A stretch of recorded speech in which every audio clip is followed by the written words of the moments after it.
أعوذ بالله من الشيطان الرجيم بسم الله الرحمن الرحيم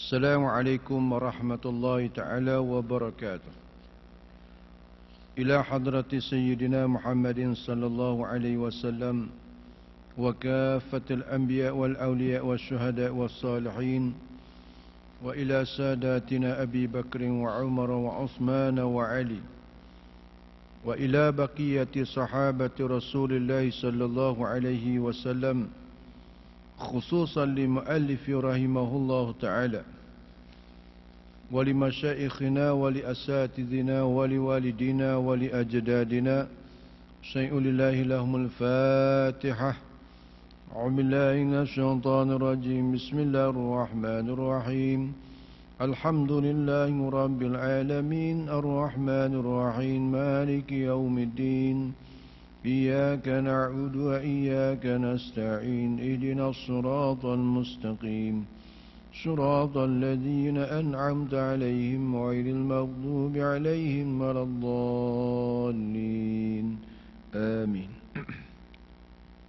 قال الله تعالى وهو أصدق القائلين سبحانك لا علم لنا إلا ما علمتنا إنك أنت العليم الحكيم رب اشرح لي صدري ويسر لي أمري واحلل عقدة من لساني يفقه قولي ففهمناها سليمان وكلا آتينا حكما وعلما وسخرنا مع داود الجبال سبحنا طير وكنا فاعلين قال المصنف رحمه الله تعالى ونفعنا وإياكم بعلومه في الدارين آمين يا رب العالمين. Pernah seorang Arabi berkata kepada Rasulullah sallallahu alaihi wasallam, apakah ku ikatkan untaku atau ku tinggal begitu saja dan bertawakal? Rasulullah sallallahu alaihi wasallam menjawab, ikatlah ia dan bertawakal. Rasulullah sallallahu alaihi wasallam bersabda yang bermaksud, kalau engkau bertawakal kepada Allah dengan bersungguhnya, tentulah Dia memberikan rezeki sebagaimana Dia memberi rezeki kepada burung yang waktu pagi berlapar dan waktu petang dalam keadaan kenyang. Ini sambungan daripada perkara yang telah lalu, iaitulah tentang bagaimana Allah Subhanahu Wa Taala menciptakan akan kursi arash dan juga malaikat yang muqarrabin. Kemudian ini bahagian daripada rezeki dan tawakal. Rezeki yang datang daripada Allah Subhanahu Wa Taala dan juga bagaimana kita bertawakal, iaitu kita menyerahkan diri kita kepada Allah Subhanahu Wa Taala akan sebenar-benar tawakal. Sebagaimana ayat yang didatangkan sebelum ini, iaitu Allah Subhanahu Wa Taala firman, fa in tawallau faqul hasbiyallahu la ilaha illa huwa alaihi tawakkaltu wa huwa rabbul arsyil azim. Fa in tawallau, maka jika berpaling, yakni jika mereka itu berpaling, yakni tidak mau beriman. Setelah mana engkau ya Rasulullah menjelaskan tentang agama yang datang daripada Allah Subhanahu Wa Taala, tiba-tiba mereka itu berpaling, maksudnya tidak mau beriman. Faqul, maka katalah alimu, yakni kepada mereka yang berpaling tu, hasbiyallahu la ilaha illa huwa, yang mencukupi akan daku ni hanyalah Allah Ta'ala. Memadalah akan daku ni oleh Allah Ta'ala, tiada Tuhan selain daripada Dia. Alaihi tawakkaltu, dan kepadanya lah dan di atasnya lah aku bertawakal. Wa huwa rabbul arsyil azim, dan Dialah Tuhan yang memiliki aras yang begitu agung, aras yang begitu besar. Jadi ayat ini menjelaskan bagaimana diperintahkan kepada Rasulullah sallallahu alaihi wasallam bertawakal. Iaitulah apa dimaksud tawakal. Sebagian daripada ulama mengatakan ta'rif bagi tawakal ni iaitulah huwa i'timadul qalbi, yakni berpegang hati kita ni, berpegang hati wa tama'nanu an-nafsi, dan tenang ataupun tetap hati kita ilal wakilil wahdah, kepada orang yang kita serahkan wakil tu, wahdahu, semata-mata ketunggalan, dengan tidak ada lagi syak ataupun keraguan kita setelah mana kita mewakilkan sesuatu perkara itu kepada wakil kita. Itu maksud tawakal ni, tawakul ataupun tawakal. Jadi maksudnya kita menyerahkan, iktimad, pegang hati kita di atas sesuatu urusan tu apabila kita serahkan pekerjaan urusan tu kepada seseorang, tanpa ada ragu-ragu dan tanpa ada syak. Jadi yang sebaik-baik wakil, tempat kita menyerahkan segala urusan kita setelah mana kita melaksanakan apa yang diperintahkan, apa yang disuruh oleh Allah Subhanahu Wa Taala, daripada usaha ikhtiar kita, lepas tu kita serahlah kepada Allah Subhanahu Wa Taala. Itu maksudnya tawakal ataupun tawakul. Tawakul kalimah masdar daripada tawakkala yatawakkalu, tawakkulan. Tapi Melayu kita sebut tawakal. Acu tawakal teh. Tawakal. Tawakul asalnya kalimah Arab tu at-tawakkul. Jadi sebab itulah dalam kisah ni dinyatakan seorang Arabi atau seorang orang darat, orang Badui. Pernah seorang Arabi ni, Arabi, seorang yang orang ulu lah, orang darat ni, orang Badui, berkata kepada Rasulullah sallallahu alaihi wasallam, dia katanya, apakah ku ikatkan untaku atau ku tinggalkan begitu saja dan bertawakal? Tanya pandangan Rasulullah sallallahu alaihi wasallam, bagaimana kalulah sama ada hak yang dinamakan tawakal ni, adakah semata-mata kita ikat lepas tu kita serah diri kepada Allah Ta'ala, ataupun kita pakai tinggal tu, tak payah ikat. Jadi kita learning kak, kereta kita tak payah kunci. Mari bandar, kita tak tepi jalan ataupun tak tempat parking, lepas tu kita biarkan. Tak payah kita kunci. Lepas tu kita kata aku tawakal kepada Allah.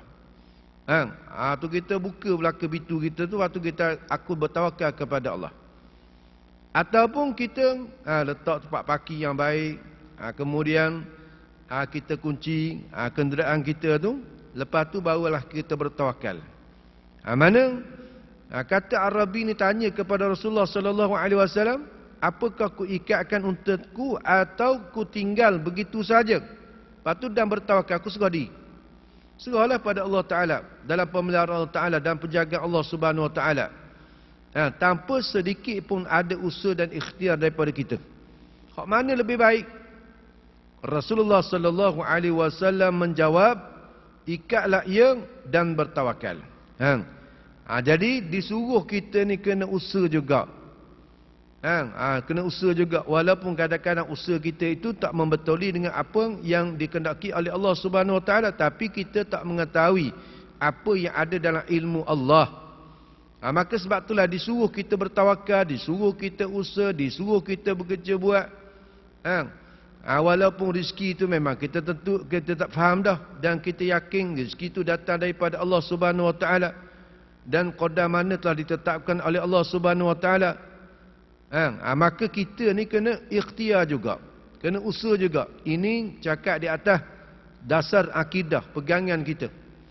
Sebagaimana katanya setengah ulama, wa indana li amdin kasbun kullifa, wa indana, dan di sisi kita semua ni, di atas kalangan ahli sunnah wal jamaah, di sisi kita ni, wa indana li abdin, sabitlah bagi hamba tu, mesti kena ada bagi hamba kasbun, ialah kena ada usaha dan ikhtiar, kena ada kerja buat. Tu pengkat kita, panggil maqam kita, kelas kita ni. Kalau orang yang tak sampai kepada kelas arif billah, yang tak sampai kepada aulia ilah, kita orang yang awam ni, maka hendaklah ada bagi kita kena usaha dan ikhtiar. Kena kerja buat untuk cari rezeki misalnya, mesti kena usaha. Misalnya kita nak jadi alim, mesti kena mengaji, kena belajar, kena mengapa, kena muzakarah. Barulah kita tu dapat ilmu. Bukan kita biar dalam keadaan jahil pun. Lepas tu tanya, wani tak pergi ngaji, wani tak dengar. Biarlah tawakal kepada Allah. Kalau tuan nak ilmu, beri jadi alim lah. Kalau tuan nak biarkan aku ni jadi jahil lah sampai ke bila-bila pun. Ni salah. Cakapan ni salah. Tak betul. Tu.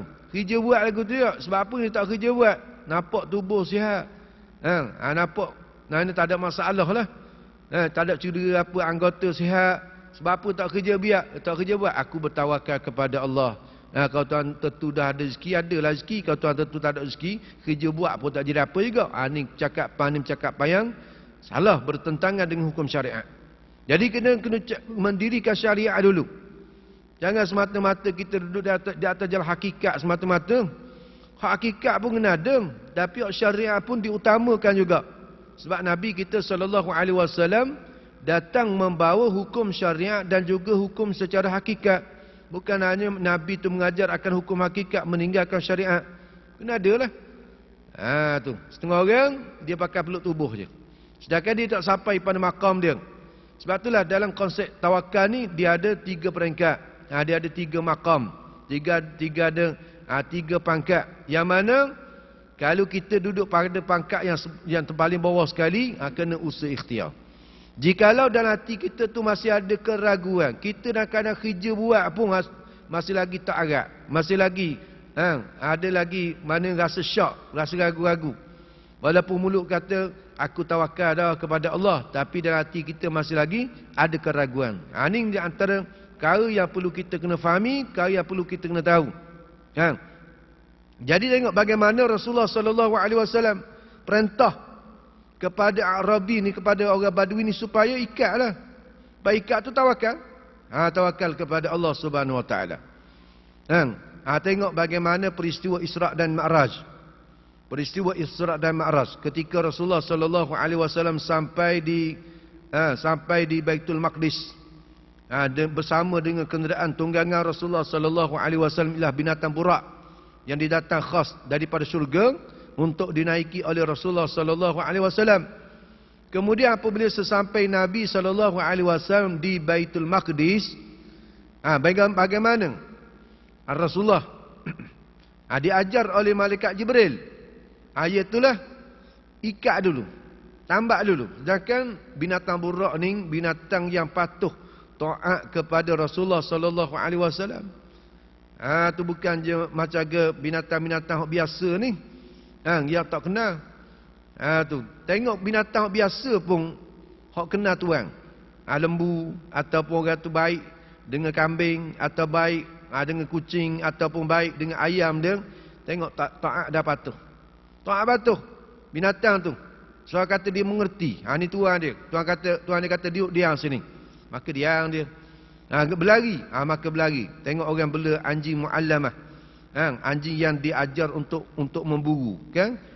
Tu dia antara binatang-binatang yang patuh taat kepada Tuhan.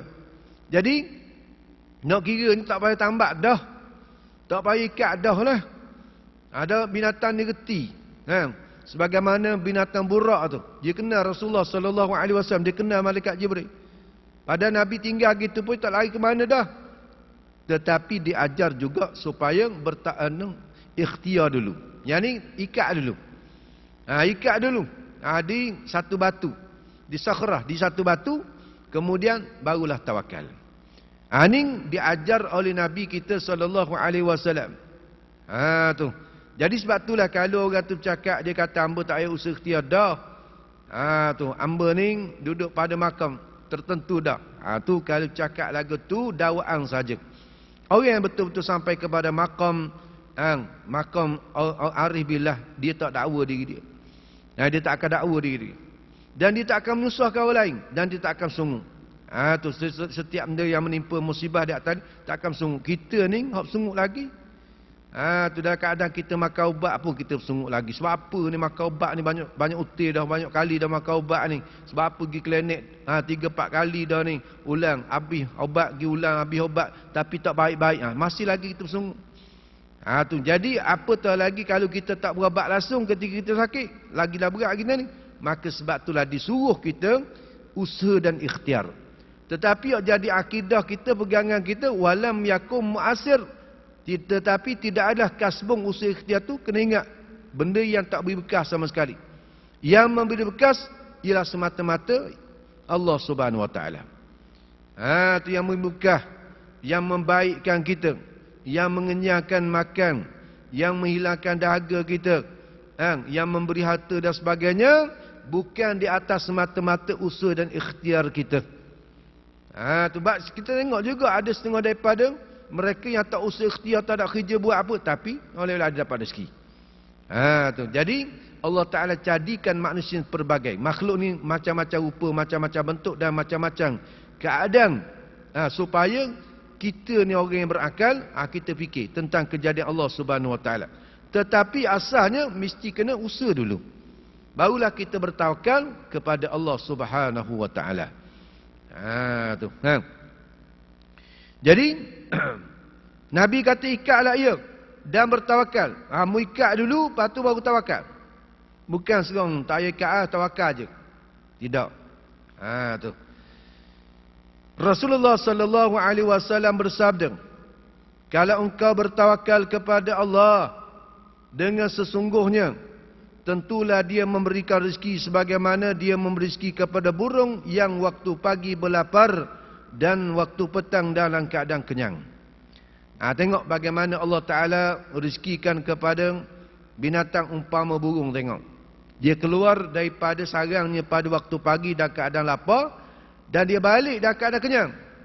Tapi dengan usaha dia, pergi terbang, pergi cari ulat, pergi cari tu, pergi cari makanan tu, cari sehingga kenyang. Apa kita molok dia tu, sampai ke kenyang. Ini di antara dalil ataupun di antara perkara yang perlu kita kena tengok. Bukanlah semata-mata kita pakai duduk peluk riba tangan je, peluk tubuh je. Itu salah. Salah kita bercakap di atas dasar syariatnya, tak betul lah. Salah kalau semata-mata berkeadaan seumpama tu. Malaikat orang telah sampai kepada makam yang tertentu, barulah dia tak apalah makam dia. Nanti tengok bagaimana kisah-kisah sebagian daripada para aulia ilah, yang sampai berekat tak kerja buat, sampai berekat duduk. Tapi dia tu tak menyusahkan orang, taklah bersungguh, taklah minta sedekah, taklah menyusahkan orang. Adab. Ni. Sebab itulah perkara ni bukan suatu benda yang boleh kita lakukan. Nak berlakon-berlakon tak boleh ni. Kalau tengok dalam pengajian ilmu tasawuf, ilmu yang disebabkan kepada amaliyah, amalan kita. Bukan semata-mata kita bercakap saja, bukan ilmu jenis cakap saja, tetapi ilmu amali, ilmu yang mesti kita kena amalkan untuk nak kita perbaiki hati kita ni, supaya sampai satu peringkat yang mananya kita duduk pada makam musyahadah. Kita melihat segala-galanya, kehebatan, keagungan Allah Subhanahu Wa Taala melalui pandangan mata hati kita. Jadi sebelum daripada kita sampai kepada makam tu, maka hendaklah kita mendahulukan akan segala zahir syariat yang diperintahkan oleh Allah Subhanahu Wa Taala. Dalam sabda Nabi SAW ini, maksud waktu pagi adalah menunjukkan adanya usaha. Adanya usaha. Adanya usaha pagi dah keadaan lapar, kemudian terbang. Bukan Nabi cerita burung tu duduk dan sarang dia sampai ke waktu petang. Burung tu bukan duduk sampai ke waktu petang. Bila tiap-tiap kali tiap-tiap sampai waktu petang, dia pun kenyang. Molok dia pun penuh. Tidak, dia terbang. Terbang tu bukan semata-mata terbang tak, mencari rezeki-rezeki Allah Ta'ala. Tu cari makan makanan yang sesuai dengan dia. Ada burung yang makan padi, ada burung jenis makan ulat, ada jenis burung makan ikan misalnya, dan macam-macam daripada binatang-binatang hidupan ni yang makanan mereka itu berbeza antara satu sama lain. Kita pun berbeza makanan kita. Kita kata kita walaupun manusia, tetapi kalau bangsa lain, maka dia tu makanan tak sama. Tak sama. Kita misalnya kalau di tempat kita di Malaysia ni makan nasi, beras. Setengah-setengah tempat makan jagung, setengah tempat tu makan kacang, setengah tempat tu makan jenis-jenis gandum. Tu. Jadi kita manusia pun berbagai-bagai dah jenis makan makanan kita. Apatah lagi dengan binatang-binatang yang melata di atas muka bumi ini, berbagai-bagai jenis makanan yang menjadi makanan-makanan bagi binatang-binatang tersebut. Jadi nak menunjukkan di atas bahawasanya burung tu terbang ikhtiar mencari rezeki yang telah ditakdirkan, yang ditetapkan oleh Allah Subhanahu wa taala. Jadi sebab itulah setengah daripada ulama mengatakan kelebihan daripada kita bertawakal kepada Allah Subhanahu wa taala. Ada kelebihan-kelebihan tertentu bagi mereka yang bertawakal kepada Allah Subhanahu wa taala. Di antaranya orang yang bertawakal kepada Allah ni adalah merupakan orang yang disukai oleh Allah. Sebagaimana Allah Taala menyatakan, innallaha yuhibbul mutawakkilin. Yang pertama sekali orang yang bertawakal kepada Allah, serah diri kepada Allah ni, iaitu mereka yang akan mendapat cinta kasih sayang daripada Allah Subhanahu wa taala. Sebagaimana Allah Taala menyatakan, innallaha, bahawa Allah Taala yuhibbu, kasihlah ya Allah Ta'ala al-mutawakkilin, akan segala mereka yang bertawakal kepada Allah Ta'ala. Tu. Orang yang serah diri kepada Allah Ta'ala, serah bulat-bulat, setelah mana dia usaha, setelah mana dia buat apa yang diperintahkan oleh Allah, lalu dia kata tawakkaltu alaih, tawakal aku di atasnya, di atas Allah Subhanahu wa taala. Serah dah, serah. Tu. Kita semayang, lepas tu lepas semayang aku tawakallah kepada Allah Subhanahu wa taala. Serahlah kepada Allah Ta'ala. Mudah-mudahannya apa yang aku lakukan diterima oleh Allah Subhanahu wa taala. Bukan kita ni duduk saja, duduk peluk tubuh saja, lepas tu serah diri tawakal, tidak. Nusa dulu. Setiap perintah-perintah Allah Ta'ala kita buat, kita laksanakan semampu yang kita dapat. Sebaik mana yang kita dapat. Bukan buat lebih kurang, buat panggil melepaskan batuk di tangga, tidak. Buat betul-betul. Lepas tu barulah kita serah. Segala apa yang kita usahakan, apa yang kita lakukan kepada Allah Subhanahu wa taala, sambil kita ucap la haula wala quwwata illa billahil aliyil azim. Tidak ada daya upaya, tidak ada kekuatan, melainkan semuanya pertolongan daripada Allah Subhanahu wa taala. Apa juga yang aku buat, apa juga yang aku laksanakan, apa juga yang aku tunaikan ini, aku serahlah kepada Allah Subhanahu wa taala. Mudah-mudahan amalan yang aku lakukan ini adalah merupakan amalan yang diterima oleh Allah Subhanahu wa taala. Itu maksudnya. Bukan kita pakai serah. Tak boleh. Dan yang kedua, orang yang bertawakal ni, iaitulah tanda dia tu, tanda keimanan seseorang. Tanda dia tu beriman. Orang yang bertawakal kepada Allah Subhanahu wa taala. Orang yang tak tawakal ni, soal kata dia ni, kalaulah binatang kau hilang, tak jumpa nyacang, ikut nak pergi je. Tidak ada perasaan dia tu nak serah diri di atas segala amalan dia buat. Ini didasarkan kepada firman Allah Ta'ala. Allah Ta'ala menyatakan, wa 'alallahi fatawakkalu in kuntum mu'minin. Allah Ta'ala menyatakan wa 'alallah, dan di atas Allah Ta'ala lah, ataupun kepada Allah Ta'ala jualah, fatawakkalu, hendaklah kamu serah, hendak kamu serah, in kuntum mu'minin, jika sekiranya kamu beriman kepada Allah. Mu serahlah. Pada mu buat sesuatu kerja tu, mu serah kepada Allah Ta'ala. Kalau mu yakin sungguhlah, mu percaya sungguh kepada Allah Ta'ala. Tu. Jadi kita ada perasaan untuk kita bertawakal, serah diri kita kepada Allah Subhanahu wa taala. Dan lagi Allah Ta'ala berfirman, wa 'alallahi falyatawakkalil mutawakkilun, dan di atas Allah Ta'ala jualah, falyatawakkalil mutawakkilun, berserah dirilah oleh mereka-mereka yang berserah diri. Ini menunjukkan di atas bahawasanya orang yang berserah diri kepada Allah Subhanahu wa taala adalah merupakan orang yang benar-benar beriman kepada Allah Subhanahu wa taala. Dan yang ketiga ialah Allah Ta'ala mencukupkan akan rezeki kita. So bimbanglah. So bimbanglah. Cuma kita buat, kita usaha je dulu. Ketetapan itulah ditentukan oleh Allah Subhanahu wa taala, dan Allah Ta'ala pasti akan mencukupkan akan rezeki kita. Kerana ini janji daripada Allah Ta'ala, wa man yatawakkal 'ala Allahi fahuwa hasbuh. Kita dah baca kan ayat 1000 dinar tu. Allah Ta'ala menyatakan, wa man yatawakkal 'ala Allah, sesiapa yang bertawakal ia di atas Allah Ta'ala, fahuwa, maka ia Allah Ta'ala hasbuhu, memadai akan dia. Memadai, cukuplah.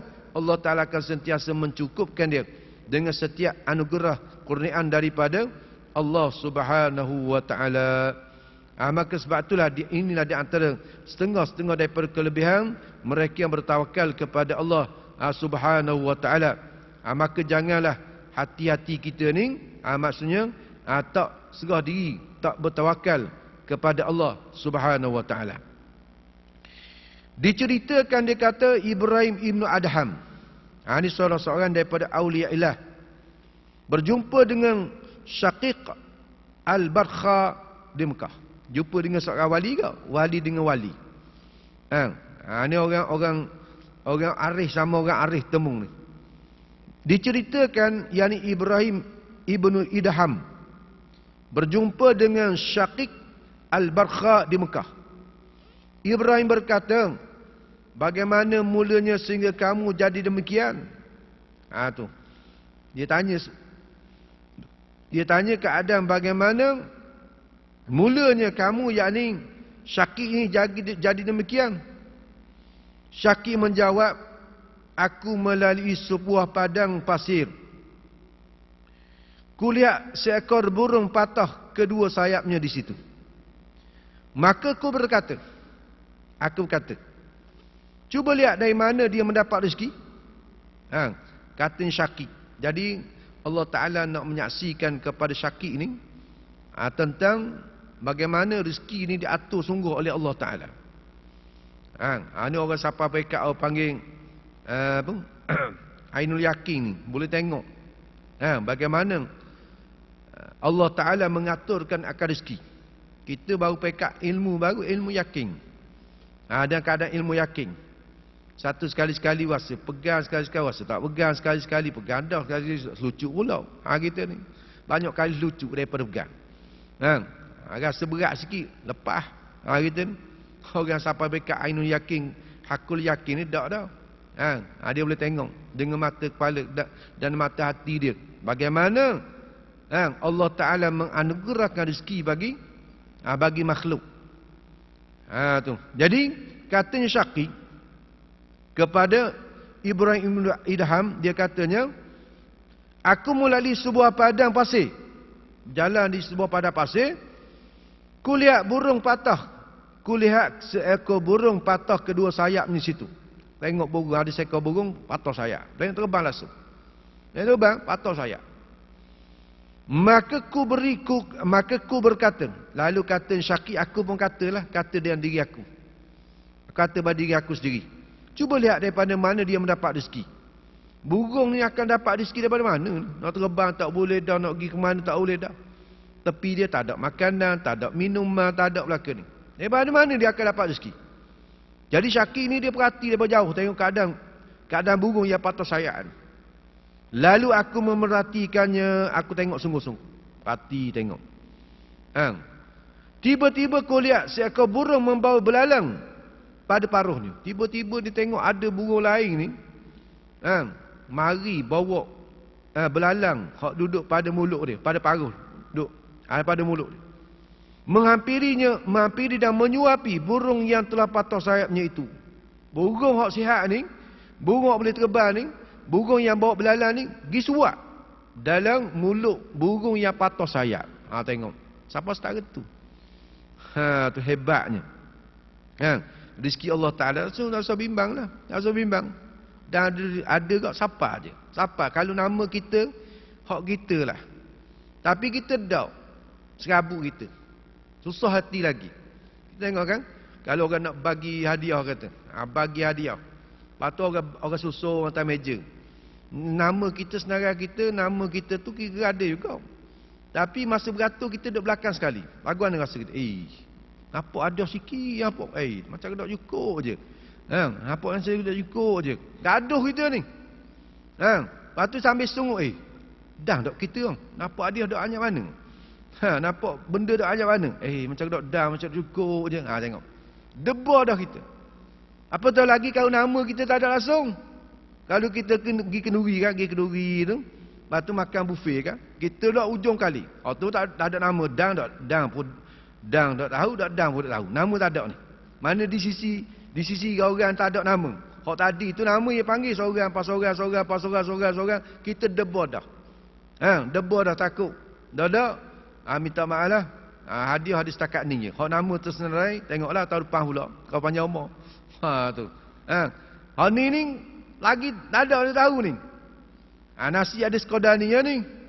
Tahu ada sekadar ni ya. Tapi orang ramai. Kita duduk belakang sekali debor. Dan siapa? Ada debor. Tu. Jadi dah tahu ni. Tengok bagaimana Syakik ni. Dia cerita. Dia tengok ada seekor burung hak sihat ni. Dia bawa makanan. Dia bawa belalang. Kemudian dia pergi suap no. Bukan dia letak depan burung hak sakit ni. Lepas tu burung hak sakit ni catuk. Adab. Dia suap. Dia kata, kuatnya rezeki ni. Tarikan rezeki ni amat kuat sekali. Tiba-tiba kulit seekor burung membawa belalang pada paruhnya. Menghampiri dan menyuapi burung yang telah patah sayapnya itu. Maka aku berkata dalam hatiku. Sesungguhnya, zat yang menentukan burung ini dan burung itu. Burung ini burung yang patah. Dan burung itu burung yang menyuapi akan burung yang patah tu. Kedua patah sayap tu adalah kuasa memberiku rezeki di mana pun aku berada. Inilah kuasa Allah Ta'ala memberi rezeki di mana juga dia berada. Duduklah dalam mana ceruk rantau mana pun. Bila Tuhan menentu dah kita ada rezeki, dah usah bimbanglah. Dia akan sapa. Dia akan sapa. Sebab satu dah tentu tengok. Kadang-kadang kita duduk kampung sini. Duduk Bandar Kuala Terengganu ni. Tapi rezeki kita duduk di Singapura. Apa tu yang hijrah duduk Singapura, hijrah duduk di Inu. Dan moga rezeki duduk di Inu. Tu. Tengah tu orang nak kerja jauh-jauh ngak. Orang ni rezeki duduk di Inu. Tercatat nama di rezeki tu duduk di sana. Tu. Sebab itulah tiap-tiap apa yang ada pada sesuatu ni ada tercatat nama. Macam ikan di laut. Ada dah tercatat nama siapa dia. Atas ekor tu kadang-kadang 5 orang. Kadang-kadang seorang. Tengoklah. Kadang-kadang ikan tu duduk mana? Duduk negeri Jepun. Tapi nama kita di Malaysia ni. Tapi benda tu orang tak nampak lah. Tak tahu. Tak tahu. Jadi menunjukkan bahawasanya rezeki ni suatu ketetapan daripada Allah Subhanahu Wa Taala. Sebagaimana Allah Taala menetapkan akan ajal kita. Ajal tempoh mati kita ni Tuhan menentu dah. Tak tahu di mana. Kita sekarang tak tahu di mana. Tapi kita agak-agak mati kampung lah. Tak mati jauh-jauh payah. Mati kampung. Tapi kadang-kadang orang ni mati di Amerika tu. Kadang-kadang mati di Jepun. Kadang-kadang mati di Mekah. Kadang-kadang mati di Madinah. Tu jauh daripada tempat. Kerana apa? Kerana itu telah ditetapkan oleh Allah Subhanahu Wa Taala. Jadi kita yang usaha, kita yang buat, kita yang ikhtiar ni sebab kita tak tahu apa yang duduk dalam ilmu Allah Subhanahu Wa Taala. Cuma kita yakin dalam hati kita ni, jadi akidah pegangan kita, semua apa yang berlaku itu merupakan sesuatu yang telah ditentukan oleh Allah Taala sedia lagi dah. Yang ni qadim lagi azali dah. Berdasarkan kepada ta'aluk bagi sifat iradah Allah Taala, orang panggil ta'aluk tanjizi qadim. Allah Taala sedikala meluluskan setiap ketetapan-ketetapan yang telah ditetapkan oleh Allah Subhanahu Wa Taala. Hak tu hak jadi akidah kita. Hak tu yang jadi pegangan kita kukuh. Tu. Cuma usaha ikhtiar kita ni sebagai majak saja, pinjaman saja, cakap tu. Kita kan ayat kita yang buat tu, kita yang buat ni, cakap di atas jalan majazi pula. Cuma hakikatnya semua itu daripada Allah Subhanahu Wa Taala. Tu. Maka dia kata aku tinggalkan bekerja. Bila ni Syakik ni dia kata dah aku tengok kejadian tu dengan mata kepala aku sendiri dah. Burung hak patah sayap, burung hak tak nak terbang ni, agak-agak memang mati dah burung ni. Memang mati dah burung ni. Nak terbang, nak nguek pun tak boleh dah. Tapi tengok Allah Taala, urusan Allah Taala begitu hebat sekali. Sehingga datang binatang burung lain tu beri bantuan. Hantar rezeki dia. Jadi kata Syakik ni, dia kata, maka aku tinggalkan bekerja. Aku pun tinggal kerja. Maka nak kerja lah. Tu. Dan aku menyibukkan diriku dengan beribadat. Aku pun sibukkan diriku dengan ibadat. Ini sebab apa? Sebab Ibrahim ibnu Adham dia tanya kepada Syakir ni. Sebab apa yang mu tak kerja langsung ni? Sebab apa yang mu tinggal usaha ikhtiar langsung ni? Sebab apa ni? Tu. Maka sebab itulah Syakir dia jawab kepada Ibrahim ibnu Adham. Dia kata sebab aku tinggal kerja, aku tak buat kerja langsung ni, sebab aku tengok satu kejadian yang Allah Ta'ala tunjukkan kepada aku tentang bagaimana Allah Ta'ala mengaturkan rezeki ni sampai pekat tak usaha ikhtiar pun sampai juga. Dan rezeki kita tak akan sampai kepada orang lain. Tak akan jadi makanan orang lain kalau makanan tu tentu di atas nama kita. Harta tu kalau tentu hak kita tak akan jadi milik hak orang lain. Pekerjaan tu kalau tentu di atas kita tak akan jadi hak orang lain. Tu. Jadi selama ni aku duduk tahu gitu, ni aku tengok sungguh dengan mata kepala aku. Bila tengok yakin sungguh. Tu. Sampai kepada Ainu yakin sungguh ni tengok dengan mata kepala. Tu. Lepas tu katanya Syakir aku tinggal kerja aku buat ibadat. Ada apalah makam dia. Makam dia. Lepas tu peringkat bagi tawakal ni dia ada 3 peringkat. Tiga aturan. Itulah setengah ulama dia kata peringkat pertama peringkat seperti anak dengan mak dia.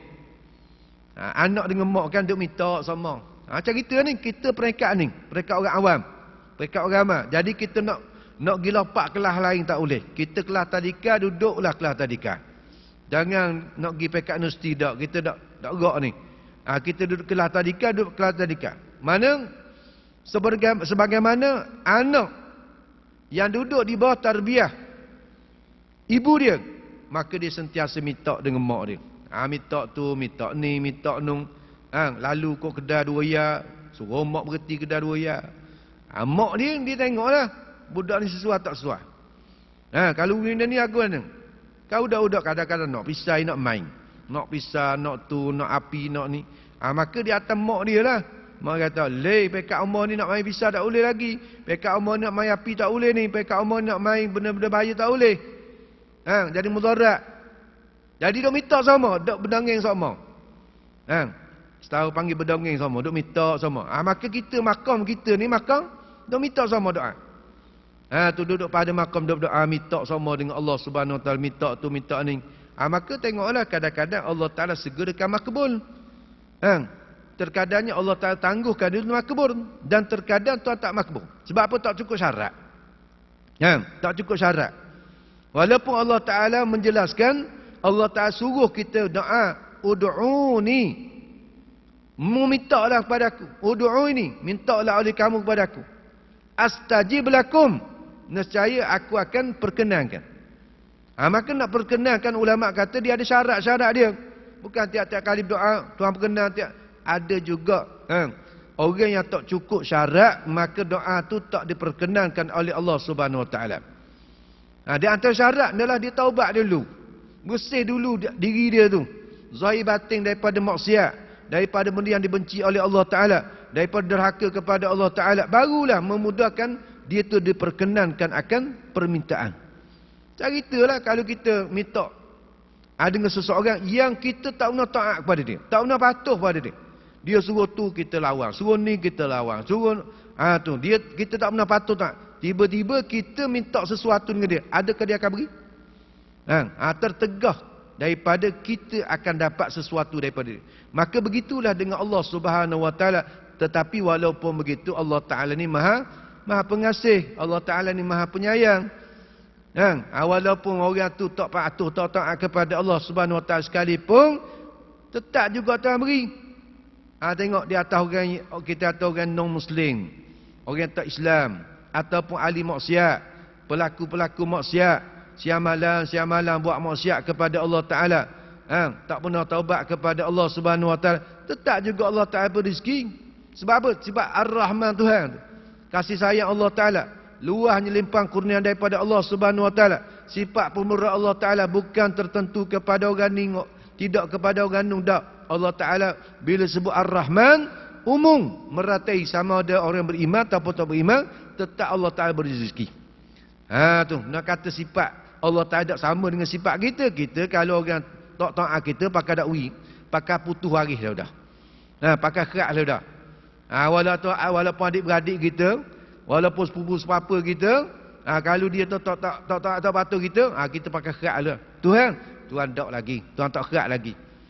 Kalau Tuhan kerak, Tuhan tak beri langsung rezeki kepada orang yang melakukan maksiat, orang yang kufur dengan Allah Ta'ala, nescaya kita akan tengoklah bagaimana susahnya orang yang tak Islam ni. Bagaimana susahnya orang tak beriman dengan Allah Ta'ala, orang tak sujud, tak patuh kepada Allah Ta'ala. Bagaimana susahnya orang melakukan maksiat derhaka kepada Allah. Dan pasti kita tak akan temu di atas muka bumi orang yang ingkar dengan Allah. Kalau orang ni buat maksiat je, Tuhan sekat rezeki. Orang ni tak beriman dengan Allah, Tuhan sekat rezeki. Rasanya tak ada lah orang yang tak beriman dengan Allah. Rasanya tak ada lah orang yang melakukan maksiat derhaka kepada Allah Subhanahu Wa Taala. Tetapi Tuhan tak buat begitu. Sifat rahmat Allah Ta'ala ni sifat yang meluas. Tuhan beri secara umum kepada manusia sama ada mereka yang beriman ataupun tak beriman. Kadang-kadang beriman ni payah. Diuji dengan berbagai-bagai ujian. Diberi musibah kepada mereka beriman ni. Untuk nak mengujikan keimanan, untuk menegurkan keimanan, dan juga diberikan musibah tujuan untuk menjadi kifarat di atas segala dosa maksiat yang dilakukan. Macam-macam lah Allah Ta'ala aturkan kepada mereka beriman kepada Allah Subhanahu Wa Ta'ala. Jadi maksudnya kita ni duduk pada makam yang pertama, duduk makam pertama lah, berdoa lah. Samping kita buat ibadat, kita berdoa kepada Allah, minta sama dengan Allah Ta'ala. Minta tu, minta ni, segala hajat-hajat, ya Allah, tunaikan segala hajat-hajat kami, ya Allah. Hajat kami, supaya kami diberikan ketetapan iman, ya Allah, macam-macam hajat kita. Kita berdoa kepada Allah Subhanahu Wa Ta'ala. Dan makam yang kedua daripada makam tawakal ni, setengah ulama kata, iaitulah sebagaimana kita serahkan sesuatu urusan kepada seorang peguam misalnya. Kita serahkan satu urusan tu kepada peguam. Misalnya kita ni dituduh melakukan sesuatu perkara, kemudian dituduh sampai naik kepada mahkamah, maka kita lantik seorang peguam bagi bela kita, peguam bela yang akan membela kita. Maka kita serah segala urusan dia belaka. Serah pada dia. Tak ada kita nak cakap tu, tak ada nak cakap ni, tak ada. Tapi ada waktu juga kita beri pandangan.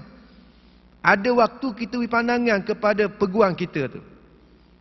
Dan peguam kita pun ada waktu dia tanya pandangan kita. Masih lagi kita di situ ada usaha dan ikhtiar lagi. Ada lagi usaha ikhtiar.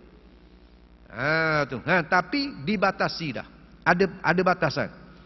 Hak tadi, hak minta terus, tak ada batas tu. Minta sama. Hak ni tak. Ada batas-batas tertentu, ada waktu-waktu tertentu. Dia akan orang panggil bersoal jawab dengan peguam pun akan bersoal jawab dengan dia. Pangkat yang kedua. Pangkat yang paling tinggi sekali daripada pangkat tawakul. Pangkat bertawakal ni ialah sebagaimana serahan mayat kepada orang yang menguruskan jenazah dia. Mayat tu. Tengok siapa mereka. Ada mayat gaji bunyi. Mana lama tak mandi lagi ni? Ada. Orang tak mandi sampai ke sudah pun tak bunyi. Orang tak semayang di atas mayat dia pun tak bunyi. Orang tak kapan dia pun tak bunyi. Tak bunyi. Orang tak tanam dia pakai rembah gitu pun tak bunyi. Ada hak mayat bunyi. Ada. Tu mayat yang boleh sampai dah kubur tu ada tak bunyi. Kalau bunyi kita lari mula-mula sekali. Tu kita tembak mula-mula sekali. Ada. Daripada peringkat permulaan mati tu diuruskan dengan mandi, dikapang, disemayang, kemudian ditanggung, dibawa dia tu ke kubur, kemudian ditanam. Semuanya urusan serah lah ke? Tak ada. Tengok ketika mandi, nak pusing ke kanan, nak pusing ke kiri, nak buat lagu mana, serah je. Nak buat netang ke, nak buat nerak ke, nak buat lagu mana, serah je. Tak ada nak bunyi. Tu pangkat yang paling tinggi sekali. Ni pangkat yang dialami oleh syakik ni. Pangkat tinggi ni. Dan sampai pangkat dia tak payah usaha ikhtiar dah. Dia buat ibadat je. Buat ibadat. Tu. Lalu katanya Ibrahim bin Adham, walaupun pangkat dia tinggi sekalipun, ada lagi perkara yang sebaliknya yang lebih daripada itu.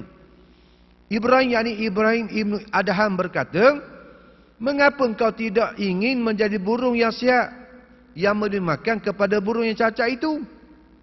Apa yang mudah usaha supaya dirimu jadi macam ke burung yang sihat tu? Biar dia, mana burung sihat tu, pergi usaha cari makan, beri ke orang. Usaha cari makan, beri ke orang. Tu. Sehingga lebih mulia daripadanya. Sehingga burung yang usaha ni, burung yang bekerja ni, kemudian hasil daripada kerja dia beri makan pada burung cacat ni, lebih mulia dibandingkan dengan burung hidup saja tu. Tapi burung saja tu dia duduk makam dia dah. Tapi antara dua makam ni hak mana lebih? Mana dia menjaga syariat dan juga jaga hakikat. Syariat pun jaga, hakikat pun jaga. Dua-dua bersepakai. Mana dia kata, mana lebih mulia? Sehingga lebih mulia daripadanya. Tidakkah engkau mendengar Rasulullah sallallahu alaihi wasallam bersabda? Tanyanya Ibrahim Ibn Adham kepada Syakik. Mu tak dengar ke Rasulullah sallallahu alaihi wasallam bersabda, yang bermaksud tangan yang di atas lebih baik daripada tangan yang di bawah? Maksudnya orang yang memberi itu lebih baik daripada orang menerima. Anda tahu ke? Sepatutnya kau tahu bahawa tanda seorang mukmin selalu mencari yang lebih tinggi di antara dua darajat dalam segala urusannya, sehingga engkau mencapai maqam orang-orang yang abrar, yakni orang yang hampir dengan Allah Subhanahu Wa Taala. Kemudian bila Syakik dengar perkataan daripada Ibrahim Ibn Adham, lalu Syakik kata, kemudian Syakik memegang tangan Ibrahim, yakni Ibrahim Ibn Adham, dan menciumnya. Dia pun cium tangan seraya berkata, alah engkau guruku wahai Aba Ishaq. Gelarang bagi Ibrahim Ibn Adham iaitu Aba Ishaq. Jadi maknanya betul lah orang kata, patutnya aku pergi ikut kerja, patut kita beri kepada orang yang susah. Mungkin boleh jadi kita tak berhajat. Kita tak berhajat dah, tak makan minum pada apa, misalnya kita kenyang dengan zikir kita kenyang dengan ibadat kita. Tapi kalau kita duduk saja gini, dengan kita cari kerja pun yang kita beri bantuan kepada orang memerlukan, mana lebih baik? Maka baik hak tu lagi. Tu. Tapi dia duduk dengan amal dia tu dah ada salah dah. Sebab makam dia, kelas dia dah. Kau kata, mu dah kerja buat salah ni. Tak boleh, dia ada makam dia. Tapi dia keadaan lagu tu kemudian dia turun untuk menjalankan, untuk menzahirkan syariat, hak tu lebih baik. Itulah hak yang terlebih baik. Tu. Habis. Jadi itulah di antara perkara yang kita tahu dalam proses ataupun dalam keadaan kita bertawakal kepada Allah Subhanahu Wa Taala. Apabila seseorang sedang berusaha, hendaklah ia tidak memandang kepada usahanya. Ni. Kita usaha-usahalah, tapi jangan pandang di atas usaha kita. Walam yakum mu'assiran fal ta'rifah. Walam yakun, dan tidak adalah usaha ikhtiar tu mu'assirah memberi berkah. Tidak sama sekali. Jangan kata inilah hasil aku. Cakap zahir tak apa, tak salah. Kita bercakap di atas zahir tak salah. Tapi siapa mereka jadi siapa ke batin tu. Inilah usaha ikhtiar kita yang memberi berkah. Sebagaimana pegangan golongan Qadariyah, sebagaimana golongan Mu'tazilah. Mu'tazilah dengan Qadariyah ni sesat sebab apa? Sebab dia iktimat berpegang itu kepada usaha ikhtiar. Tu. Dia kata usaha ikhtiar hamba lah yang memberi berkah. Usaha ikhtiar hamba ni lah yang hakikatnya yang memberi berkah. Tu katanya Mu'tazilah dan katanya Jabariyah. Dia kata bahawasanya usaha ikhtiar tu hamba tu lah yang memberi berkah. Jadi sebab itulah ini di antara akidah yang sesat, akidah yang tak betul, akidah yang salah. Adapun hak Jabariyah, dia serah tu. Hak Jabariyah ni dia pakai serah tu. Tak ada usaha ikhtiar langsung. Tu salah juga. Tu. Dia kata makhluk ni, hamba ni sebagaimana tali yang tergantung. Tidak ada langsung usaha dan ikhtiar. Tak ada usaha ikhtiar langsung. Pun salah, pun tak kena juga, pun tak betul juga. Jadi kena ada lah. Bahagian zahir kena ada.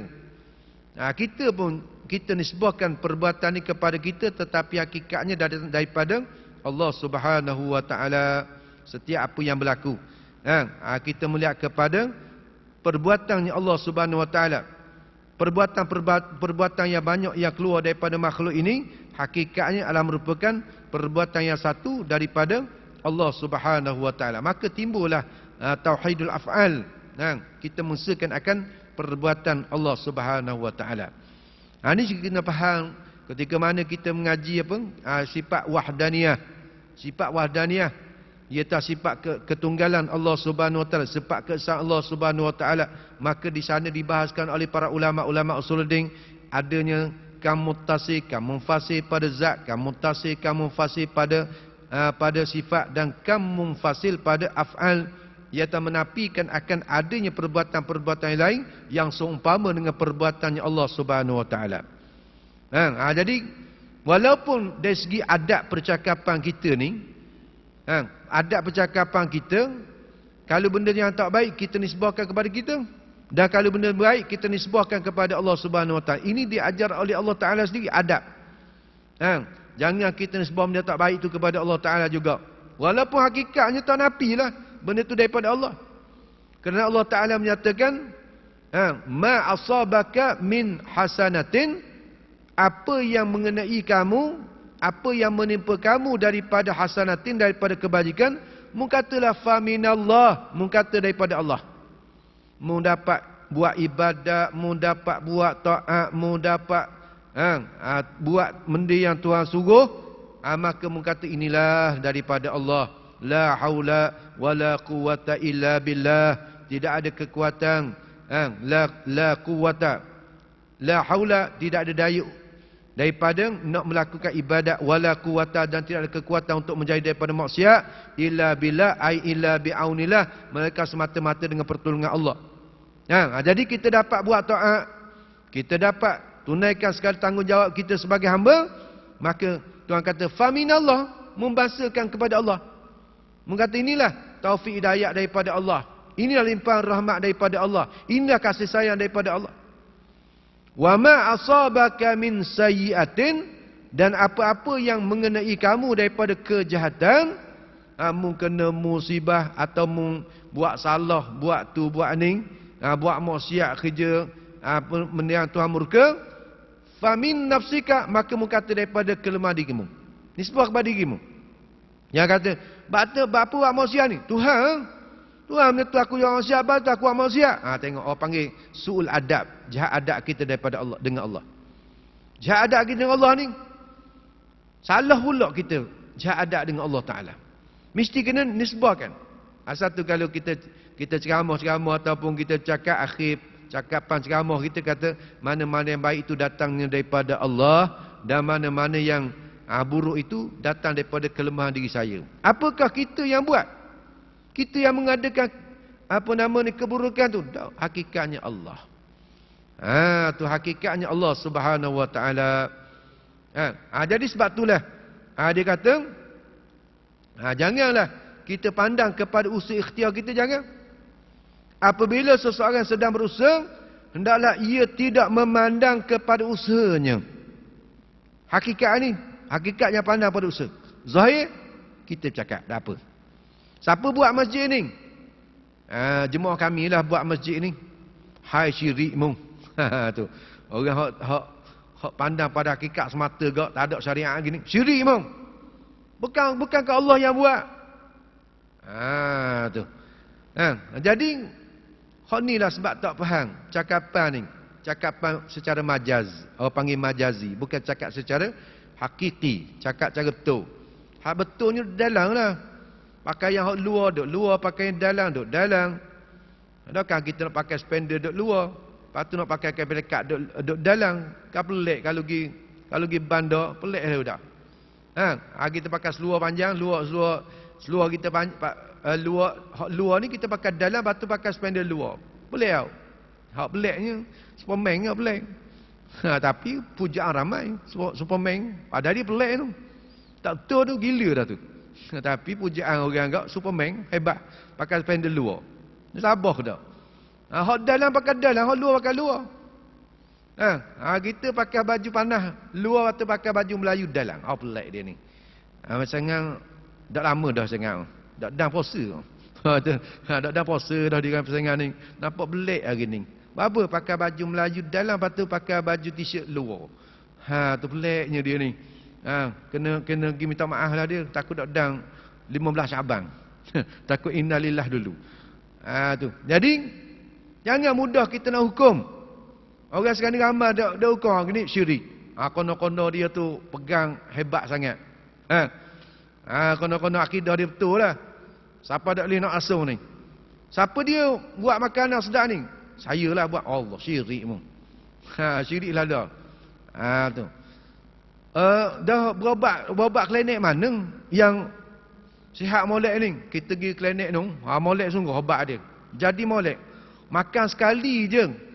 Sakit macam getuh, orang panggil tuhuk buang. Ada langsung. Syirik mu. Tu syirik sama. Hukum jangan. Tu cakap secara pinjaman ni. Allah Ta'ala boleh nisbahkan kepada kita. Allah Ta'ala benarkan nisbahkan kepada kita. Batu Allah Ta'ala jadikan likulli syai'in sababa. Fa'atba'a sababa likulli syai'in. Bagi tiap-tiap satu sabab. Ada sebab. Tuhan jadi ni sebab ni. Tuhan jadi ni sebab ni. Tuhan jadi sebab ni. Ada sebab-sebab tertentu. Mati sebab apa tak? Mati sebab jatuh pokok. Mati sebab lemah air. Mati sebab accident. Mati sebab sakit tu. Mati. Tengok. Dah kalau gitu syirik berlaku orang ni. Mati sebab apa? Sebab Allah. Mati sebab Allah. Semua Allah lelaki. Tu orang panggil sul adab. Jahat adab kita dengan Allah Subhanahu Wa Taala. Sebab tu ada. Ketika mana Allah Ta'ala perintah kepada malaikat Israel. Sebab malaikat Israel ini di antara malaikat yang diperintahkan oleh Allah Ta'ala ambil gumpalan-gumpalan tanah. Gumpalan tanah di atas bumi ini untuk dijadikan lembaga Adam. Jadi malaikat Israel ini diambil lah. Jepuk tanah tu sikit, jepuk tanah sini, ambil tu sikit, sikit, jadi lembaga Adam. Sebab tu warna kita tak sama. Warna kulit kita tak sama. Kadang-kadang kita adik-beradik. Adik-beradik tubik daripada perut ibu yang satu.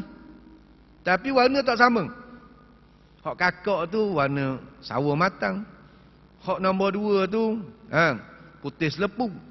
Hak nombor 3 hitam gelap. Tu macam-macam. Manakala 10 beradik tu 10 warna. Sebab apa? Sebab warna-warna tanah ni. Warna-warna campuran tu dijadikan akan lembaga Nabi Adam AS. Lalu setelah mana diciptakan Nabi Adam AS, lembaga Nabi Adam AS, lalu Allah Ta'ala perintah kepada Israel supaya tugasan mengambil nyawa roh Nabi Adam dan juga anak cucu Nabi Adam ni, tugasnya malaikat Israel. Tu tugas malaikat Israel. Lalu malaikat Israel kata, ya Allah, nanti kalulah saya ditugaskan mengambil nyawa ni, pastinya orang akan kutuk saya. Orang akan marah saya. Sebut nama sama, panggil belahak sama. Malaikat Israel belahak sama. Apa mati? Malaikat Israel marah. Apa dia mati ni? Malaikat Israel ambil nyawa. Tu jadi naik nama sama. Lalu Allah Ta'ala kata, tak apalah. Tugas kamu hanya mengambil nyawa dan aku menjadikan sebab. Allah Ta'ala menciptakan sebab. Jadi tak timbul lagi malaikat Israel. Sebab apa mati? Accident. Ada orang kata sebab apa? Sebab malaikat Israel dia ambil nyawa. Tak ada. Tu sebab accident, sebab lemah air, sebab penyakit tu, sebab penyakit ni, macam-macam. Allah Ta'ala jadikan sebab. Tetapi hakikatnya yang mematikan, yang menghidupkan ialah satu perbuatan saja, perbuatannya Allah Subhanahu Wa Ta'ala. Ni hak jadi akidah, hak jadi pegangan kita. Tu. Isnad orang panggil isnad majaz. Isnad majaz, tak jadi salah. Orang kata, awak makan dia akan jadi marin nampak lain hari ni. Makan ubat ni, jadi sungguh. Jadi sungguh. Orang panggil isnad. Kepada sesuatu di atas majazi, di atas pinjaman. Kalau kita tanya, awak pegang ubat ni ke yang menyembuhkan? Tak. Yang menyembuhkan Allah. Tengok, dia cakap lain. Hak dalam tu bagian lain. Hak cakap luar ni tak jadi salah kalau kita orang mukmin. Kalau kita ngaji dan kaedah ilmu bayan, Dia tak jadi salah kita orang mukmin. Tengok kepada orang bercakap tu, orang mukmin, maka tak jadi salah. Kita kata kita yang tu, kita yang ni, kita pandai, kita tak ada masalah, tak jadi salah. Bagus, sebab batin dia lain. Hakikat dia pegang semata-mata ke Allah Subhanahu Wa Taala. Tidak sebagaimana orang yang bukan Islam. Orang bukan Islam, apa yang dia cakap zahir tu, batin dia tu lagu tu juga. Obat ni yang menyembuhkan. Dalam sama obat ni yang menyembuh, tak ada benda lain yang menyembuh. Obat ni yang menyembuhkan. Tu. Jadi dia tak nampak musabbibul asbab. Tak nampak dah. Dia pandang kepada asbab semata-mata yang menyembuhkan, yang memberi kebaikan, yang menghilangkan kelaparan, yang menghilangkan dahaga. Semuanya dipandang kepada asbab, tak memandang kepada musabbibul asbab yang menjadikan akan sebab itu Allah Subhanahu Wa Taala. Kita orang mukmin tak. Luar kita lain, dalam kita lain. Pegangan kita bagian dalam, hak tu lain. Sebab tu kena ada pengukuhan dalam akidah, kena ada. Kukuh kena pegang sungguh. Tu. Setiap sesuatu ni hakikatnya Allah. Sebab itulah Tuhan kata biyadihil khair. Biyadihil khair. Di tangan kudrat Allah Taala khair, kebajikan. Wa huwa ala kulli syai'in qadir. Wa huwa ala kulli syai'in qadir, dan ialah Allah Taala di atas tiap-tiap sesuatu yang kuasa ia. Sebab apa Allah Taala sebut wa biyadihil khair, di tangan kudratnya saja kebaikan. Dah kejahatan daripada siapa dia? Adakah kejahatan daripada kita? Allah Taala tak sebut kejahatan sebagai nak ajak adab kepada kita. Asalnya biyadil khairi wa syarri, di tangan kudratnya Allah Taala itulah kebaikan dan kejahatan. Mana Allah Taala juga yang mengadakan keburukan, kejahatan, hakikatnya Allah Taala juga yang mengadakan, tapi Tuhan tak sebut senyap. Senyap tu bukan masa bukan, tetapi nak mengajak adab kita. Bila benda baik kita nisbahkan, kita kata daripada Allah, tetapi daripada benda jahat hakikatnya Allah, tetapi dari segi zahir cakapan kita, kita nisbahkan kepada kelemahan yang ada pada diri kita. Hak tu baru tu kaedah dia. Tu. Jadi dia kata apabila seorang yang sedang berusaha, hendaklah ia tidak memandang kepada usahanya dan tengok pada usaha dia. Melainkan harus tetap memandang kepada Tuhan. Harusnya wajib mandang hakikatnya daripada Allah Ta'ala belaka ni. Susah, senang, bahagia, derita, semua daripada Allah Subhanahu Wa Ta'ala. Qul lan yusibana illa ma kataballahu lana huwa maulana. Qul lan yusibana, katakan ilmu ya Rasulullah. Lan yusibana, sampai ke bila-bila tak mengenai kita akan musibah, akan bala, akan ujian, illa ma kataballahu lana, melainkan barang yang Allah Ta'ala takdirkan, Allah Ta'ala fardukan di atas kita ni. Hak nak berlaku ni semua ketetapan daripada Allah dah. Hak kita nak gini tapi jadi kok lain. Itu isyarat kata kehendak kita ni kehendak yang panggil terbatas. Bukan kehendak yang mutlak. Tak ada orang nak kadang musibah, tak ada orang nak kadang sakit, tak ada nak kadang orang tak sihat, tak ada nak kadang miskin, tak ada orang nak. Tapi sebab apa jadi kau miskin? Kadang-kadang dia tu usaha siang malam duk kerja. Siang malam overtime semua, tiap habis kerja overtime, kerja, tapi tak jadi kaya-kaya dia. Tu hati tu nak kaya, hati tu nak senang, kandak tu, tapi tak kaya-kaya. Ini isyarat kepada bahawasanya usaha ikhtiar tak beri berkah. Kalau usaha ikhtiar kita beri berkah, kita tak akan jadi susah. Walaupun dengan sebab kita kerja, kita tak akan susah. Dari segi adabnya, bila kerja kau senang, dari segi adab. Tu adab cakapan. Mana susah. Hak kerja besar, hak gaji besar, kerja besar, gaji besar. Tak cukup ada. Tu gaji berapa? 12,000 sebulan, tapi tak cukup lagi. Tak cukup lagi. Tangan nak tidur tu mana dahi duduk atas tangan, duduk atas lengan. Kalau lengan duduk atas dahi tu boleh tahan lagi. Nak tidur tu dahi duduk atas lengan, masalah dah tu. Tapi kalau perekat dahi duduk atas tangan gini, masalah besar tu.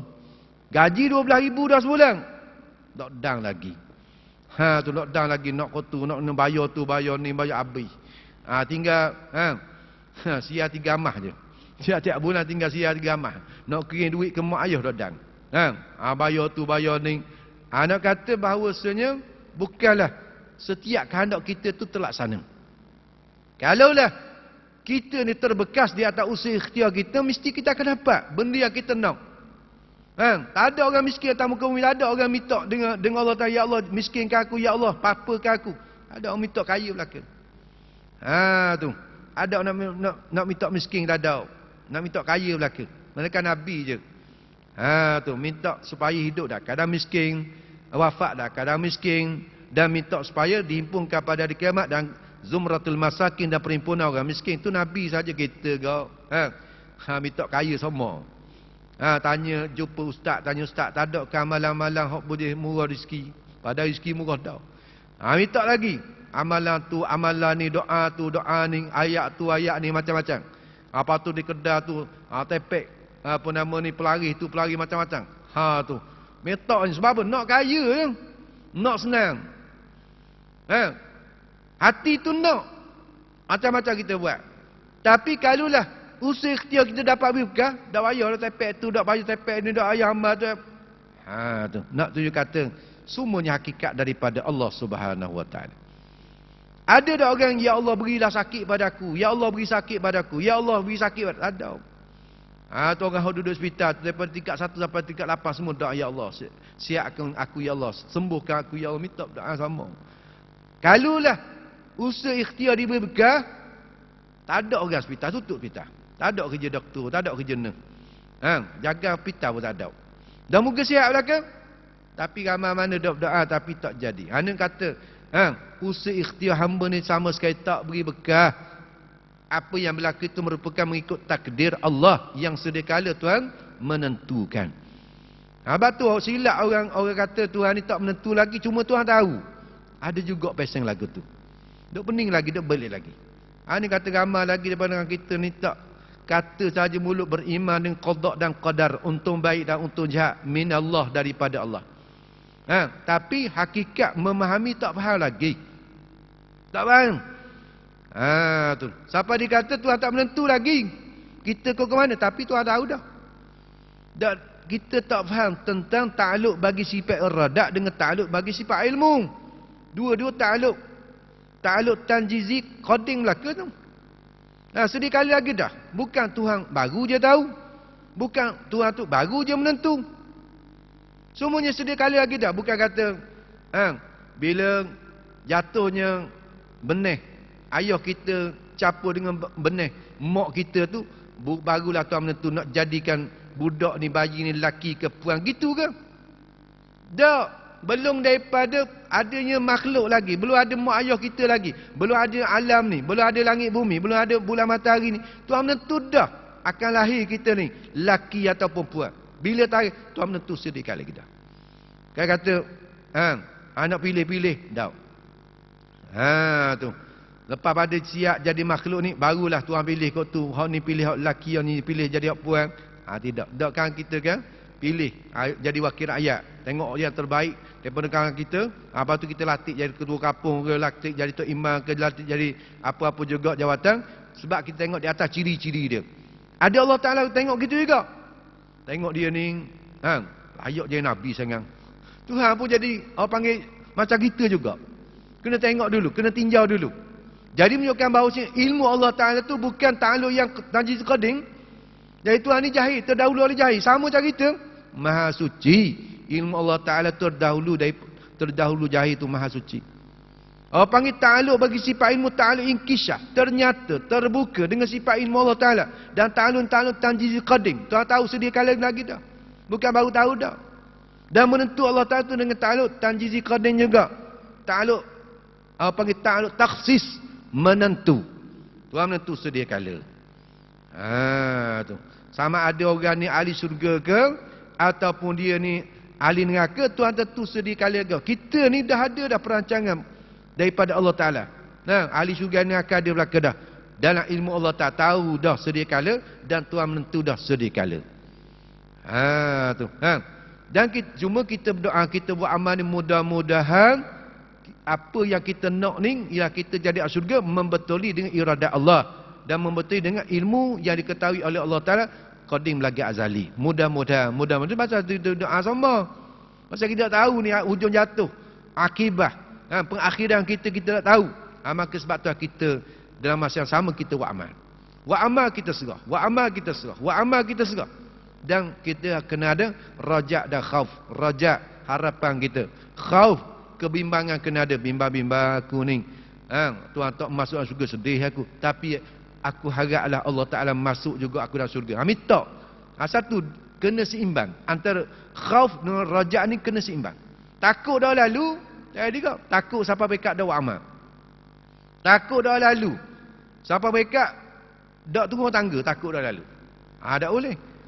Siapa bekat dah buat amal, takutnya. Takut apa? Takut Tuhan tak terima. Buat amal pun Tuhan tak terima kau. Buat amal pun Tuhan tak terima kau. Baik bahasa buat amal. Tu. Semayang pun Tuhan tak terima kau mayang aku ni. Baik bahasa semayang. Bak makan pandai pergi cari. Bak makan, bak minum pandai pergi cari. Lapar perut pergi cari, lapar perut pergi cari, lapar perut pergi cari. Dak lapar perut cari dah. Dak lapar lagi. Pagi tadi baru makan, laksang, pulut lepa, topak. Mikir dah tengah hari lagi nak makan dah. Gacan dah. Tu, gacan dah. Tu. Pas main subuh tadi kita mikir tak? Ya Allah aku dang daklah main zuhur kat gang. Benar mikir? Tak mikir tu. Pas main subuh, assalamualaikum warahmatullahi wabarakatuh, assalamualaikum warahmatullahi wabarakatuh, duk wirid, patu, duk zikir, patu, duk amin ke doa tu imam, patu. Ya Allah, panjangkan umur ya aku, ya Allah, biar aku dan sembahyang zuhur lagi, ya Allah. Tu. Mikir tak? Tak mikir. Tapi baru sudah 3 buku makanan mikir dah lagi nak makan ukur 11 ke 12 ke, nak makan benda nasi benda ini. Tu. Hari ni nak makan nasi, patu lauk benda pula hari ni. Mari lauk ni dah, mari dulu lauk ni dah. Dah mikir. Ni hak kacang bulan puasa ni, hari pertama sampai hari 30 kacang dah. Hari pertama buka benda, berbol lambu. Hari kedua naik bat. Hari ketiga ni cendol. Tu. Ni mana kacang dah? Siap dah. Menu tu siap dah. Setengah-setengah masjid siap dah ni. Siap dah. Hari pertama kita buka puasa, kita tajuk benda baik, bukan kata benda tak baik. Tapi nak kata perancangan tu siap. Siap dah. Tapi bagaimana ada kosong. Blank lagi, kosong kita tak tahu. Inilah sifat kita. Jadi sebab itulah masalah ni kita kena faham tentang hakikat ketetapan Allah Ta'ala sedia kala. Dan menentu dah kita sedia kala. Tu. Dan kena ada tadi takut khauf, takut sangat sampai bekat dok amat salah. Buatlah amal. Buat amal dan kadang takut Tuhan tak terima, takut tapi buat. Kemudian dia ada satu pihak lagi lah, harap Tuhan terimalah, harap. Kalau berharap saja sampai pekat tahu amal salah kau. Tak semayang. Walaupun aku tak semayang, harap Tuhan masuk aku dan syurga lagi. Tu. Harap bulan kasih Tuhan lah aku masuk dalam syurga. Aku dak puasa ni, harap Tuhan masuk aku dalam syurga. Aku dak amal ni, harap Tuhan masuk dalam syurga. Tu sedap pula dia. Jadi pakai kereta sutir tayar boleh jalan tak? Tak boleh jalan. Tu kena ada kiri kanan tayar ni. Barulah boleh berjalan. Barulah betul perjalanan dia. Kalau tidak tak akan boleh jalan. Maka begitulah dalam konsep ibadat kita ni. Nak serah, nak tawakal pun kena ada usul ikhtiar tu. Ni cakap perekat kita ni. Kena ada usul ikhtiar, kena ada luaran tu, kena ada syariat, dasar syariat tu kena ada, sebab Nabi ajar secara dasar syariat, bukan secara batin saja dak. Betul orang tu cakap tentang semayang batin saja. Cakap bab puasa batin saja. Cakap bab amal ni batin saja. Tu salah. Semata-mata batin saja. Nabi datang dengan segala hukum syariat. Yang ni hukum secara zahir. Sebab tu Nabi suruh kita semayang macam ke Nabi semayang. Isyarat kata Nabi semayang. Sallu kama ra'aitumuni usalli. Hendaklah kamu semayang sebagaimana mu tengok aku semayang. Isyarat kata Nabi semayang. Bukan Nabi suruh je hamu semayang. Aku tak apalah aku Nabi. Hamu semayang. Aku tak apa aku Nabi. Gitu ke? Tak. Kita dan syekh sikit kau. Orang semayang tunggal-tunggil tu kulit. Kita dah sampai pekat isi ni. Tak payah tunggal-tunggil dah. Tu. Jadi ramai pula je pengikut. Ramai ikut apa sedap. Tak payah semayang masuk syurga, tak payah puasa masuk syurga. Tengah hari boleh makan minum, tengah hari boleh goreng mi goreng, boleh makan mi rebus. Tu. Orang puasa lapar dahaga tu, hak tu pekat syariat tu, pekat apa? Pekat kulit je kita pekat isi dah tak apa. Isi neraka. Kau ada. Isi neraka. Tu. Semua nak pakai isi neraka. Semua nak pakai hak hakikat saja. Tak mau pakai luar. Cuba pergi bandar. Pakai dalam saja, jangan pakai luar. Orang nak sign nak kita. Orang nak sign nak kita. Pakai luar saja. Pakai dalam saja, jangan pakai luar. Tu. Maka begitulah dalam amalan kita ni, mesti kena ada zahir dan batin. Tawakal ni sifat bagi hati. Bukan sifat bagi mulut. Aku bertawakal, mulut saja kata, hati ni. Tawakal, sabar, mahabbah, redha, zuhud, warang. Tu panggil pakaian bagi hati. Bukan pakaian zahir, cakap zahir tak. Itu kata tasawuf, kalau ingin tasawuf ni, pakaian untuk kita nak memakai pada hati kita daripada segala sifat-sifat mahmudah, sifat-sifat yang dipuji oleh Allah.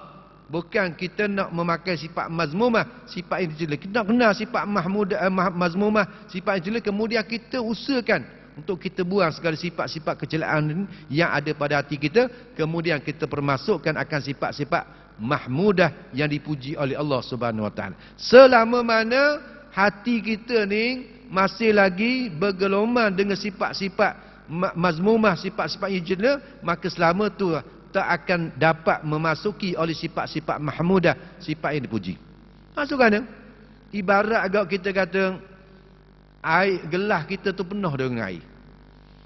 Ibarat agak gelas kita penuh dengan air. Boleh tak kita nak masuk air lain? Tak boleh dah. Kalau masuk dia akan lipah. Lipah keluar, lipah. Jadi kalau kita nak masuk air lain tu kena cuah dulu. Kena cuah dulu. Ibarat hati kita ni kotor ni, sebagaimana kita kata bekas yang dipenuhi dengan najis. Gelas kita tu penuh dengan pasir, penuh dengan najis, penuh dengan kotoran. Siapa gelap, tak nampak gelas kita tu. Lepas tu kita nak cuah air, dia akan keluar. Air tu akan keluar. Air yang bersih, air mutlak, dia akan keluar. Dia tak akan masuk dalam tu. Maka bagaimana kita nak memasukkan air mutlak, air suci yang lagi menyucikan gelas tu, mesti kena basuh dulu. Basuh, bersih. Kalau kena kelorok lah.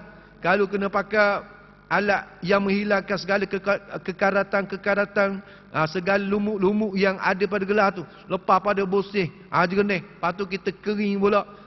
Tu barulah kita masuk, baru air tu masuk, maka air tu tak akan tumpah. Begitulah ibarat hati kita ni. Hati kita dah dipenuhi dengan hasad, dengan dengki, hasad dengki, dengan riak, takabur, sum'ah, hubbur riyasah, hubbur dunia, hubbur jah, macam-macam penyakit ni. Tiba-tiba kita nak masuk redha. Redha ke mana? Tak akan masuk dalam hati kita. Sebab hati kita kotor. Nak masuk ke tawakal. Tawakal macam mana? Sebab hati kita kotor. Kena bersih dulu. Bersih. Barulah kita masuk akan segala sifat-sifat yang dipuji oleh Allah Subhanahu Wa Taala.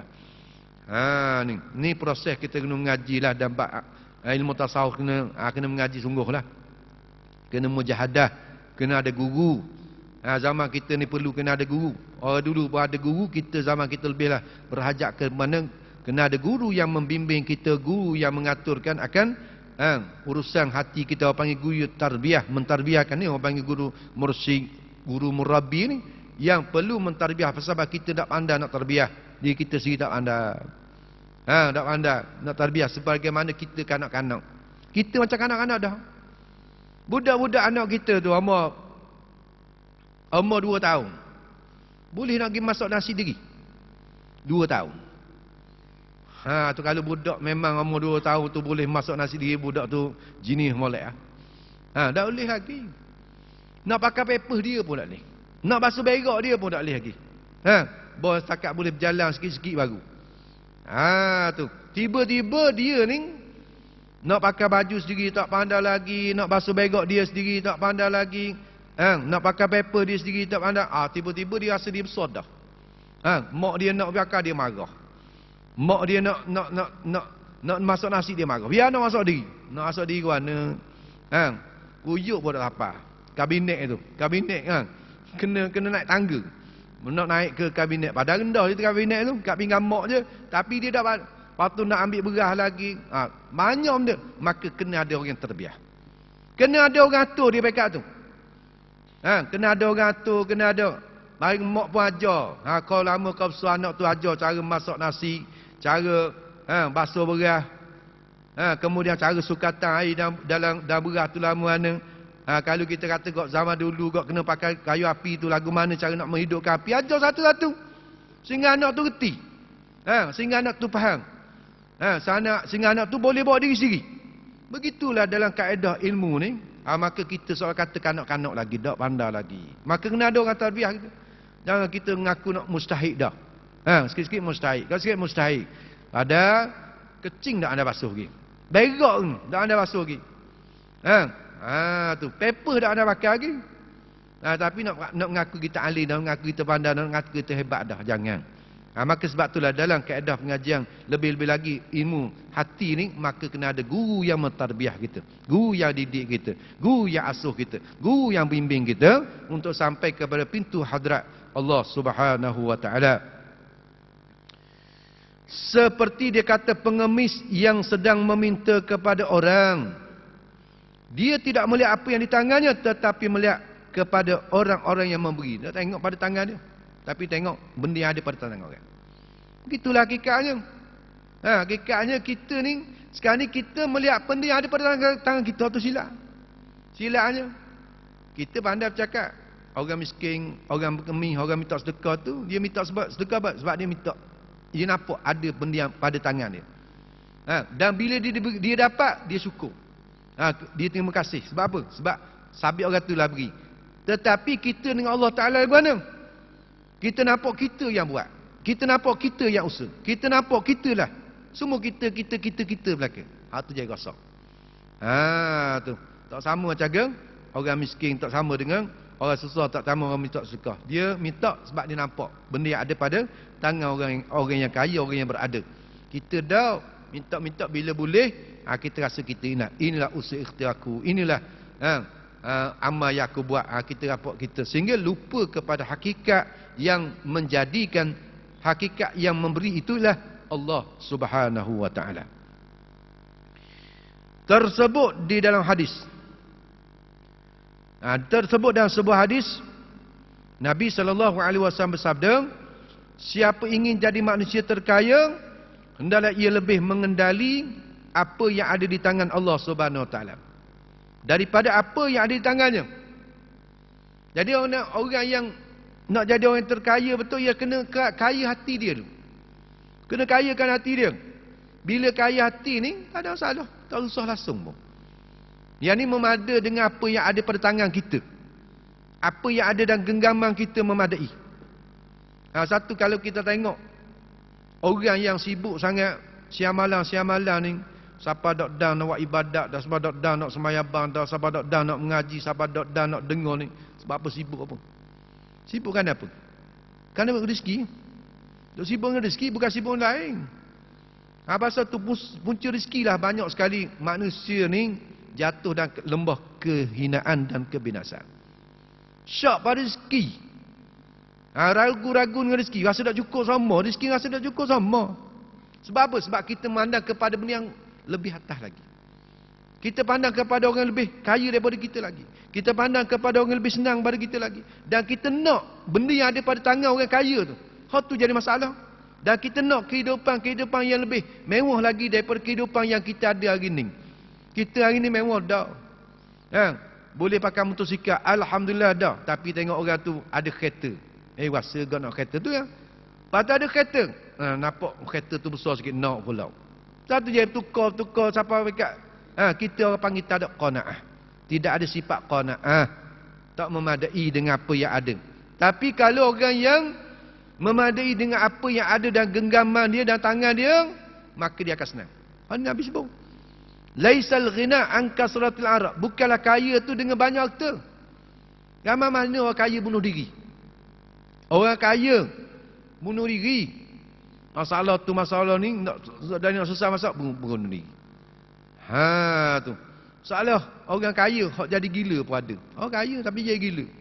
Banyak harta dah lalu ni sampai pekat jadi gila. Tu. Tengok Qarun kan? Qarun tu sampai pekat ditenggelamkan. Kaya dah lalu. Sampai jadi ingkar dengan perintah Allah. Jadi takabur, jadi kufur dengan Allah Taala. Sebab apa? Kaya dah lalu. Ada lah orang yang paling kaya sikit datang muka bumi ni. Sebagaimana kayanya Qarun, kaya sungguh dia. Sebab tu siapa Tuhan sebut dalam Quran kisah Qarun ni. Sebab siapa kita panggil harta Qarun, harta Qarun. Harta karung tu harta Qarun. Kaya sungguh, siapa lekat, siapa kelening nama dia. Nama harta. Padahal bukan harta dia pun. Tapi kita sebut ni harta karung ni, harta karung. Tu. Nak kata kaya dak lalu siapa pekat jadi derhaka kepada Allah Subhanahu Wa Taala.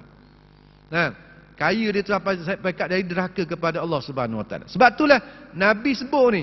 Nabi kata laisal ghina, bukanlah hakikat kekayaan itu laisal ghina an kasrati arad, daripada banyak harta dah.